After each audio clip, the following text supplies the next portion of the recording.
Lots of talk and chatter happening right now about high interest rates. I mean, we've seen them go over 7% for the first time in a long time. And so people are freaking out. They're wondering if this is the end of the world and what to do and how to buy a house. Well, these rates aren't that high in the big picture, but they are much higher than what we've seen over the last couple of years, getting down into the 2s and 3s. That was just insane, and we're not seeing that right now. So 7% does seem like the end of the world when your buddy or your neighbor or your old house, you got 2% or 3%.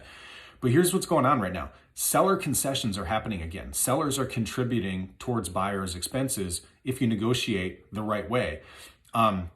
If you can find a house that's undervalued, you might be able to get a deal on it and get the seller to contribute some concessions, or even if it's overpriced, you might get the seller to be able to work with you on this. You just got to ask.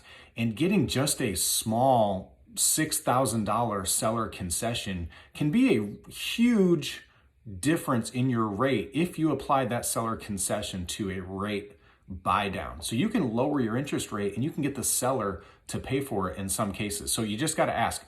Now, it depends on what loan you're getting. Every loan has different regulations and amounts that the seller can contribute.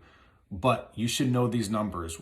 Ask your real estate professional to help explain it to you, or talk with your mortgage lender to get a good explanation. But just know, just because we're all talking about 7% interest rates, it doesn't mean that's what your rate needs to be. Now, there's a lot of things that depend and go into that vary, right? Every person's situation is different. But we can get the sellers in some cases to contribute towards that, lower your interest rate and get you into a home now so you don't have to wait. And right now there is less competition. So if you're looking for a new home, right now could be the right time, and you could get a lower rate than what you're thinking is possible.